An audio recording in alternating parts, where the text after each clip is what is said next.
আসসালামু আলাইকুম। বার্তা নির্যাসে সবাইকে স্বাগতম। যুক্তরাষ্ট্র ইসরায়েলের সাথে ইরানের চলমান সংঘাতের মাঝেই ইরানের সর্বোচ্চ ধর্মীয় নেতা মুস্তাফা খামেনির তথ্য দিলে কোটি ডলারের পুরস্কার ঘোষণা যুক্তরাষ্ট্রের। ইরান ও আমেরিকার মধ্যে চলমান সংঘাত দৈনিকই নাটকীয় মোড় নিচ্ছে।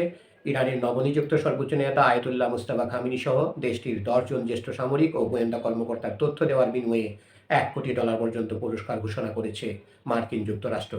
মার্কিন পররাষ্ট্র দপ্তরের ওয়েবসাইট রিওয়ার্ড ফর জাস্টিসে প্রকাশিত তথ্য অনুযায়ী এই পুরস্কারের মূল লক্ষ্য হল ইরানের ইসলামিক রেভলিউশনারি গার্ড কর্পসের সঙ্গে যুক্ত শীর্ষ কর্মকর্তারা।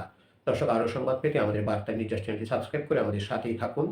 তালিকায় প্রধান নাম হিসাবে রয়েছে মুস্তাফা খামেনি। গত 28 ফেব্রুয়ারি আমেরিকা ও ইসরায়েলের যৌথ হামলায় তার বাবা আলী খামেনি নিহত হওয়ার পর তিনি তার স্থলাভিষিক্ত হন। যদিও মুস্তাফা খামেনি ওই হামলায় আহত হয়েছিলেন বলে ধারণা করা হচ্ছে এবং গত বৃহস্পতিবারের একটি বিবৃতি ছাড়া তাকে জনসমক্ষে দেখা যায়নি।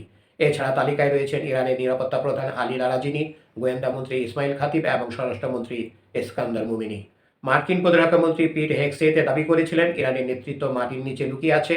তবে বার্তা সংস্থা রয়টার্স কর্তৃক যাচাইকৃত একটি ভিডিওতে দেখা গেছে আলী লারাজিনি গত শুক্রবার তেহরানের প্রেসিডেন্ট মাসুদ পেজিশকিয়ান এবং পররাষ্ট্রমন্ত্রী আব্বাস আরাকচির সঙ্গে একটি সমাবেশে অংশ নিয়েছেন।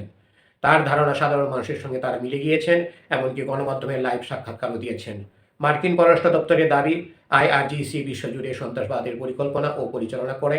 ওয়াশিংটন আরও অভিযোগ করেছে 2020 সালে কাসেম সুলাইমানিকে হত্যার প্রতিশোধ নিতে ইরান মার্কিন প্রেসিডেন্ট ডোনাল্ড ট্রাম্প সহ অন্যান্য কর্মকর্তাদের উপর গুপ্ত হত্যার চক্রান্ত করছে।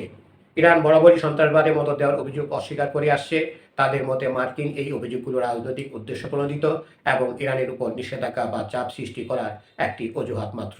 দর্শক, আরও সংবাদ পেতে আমাদের বার্তা নির্যাস চ্যানেলটি সাবস্ক্রাইব করে আমাদের সাথেই থাকুন।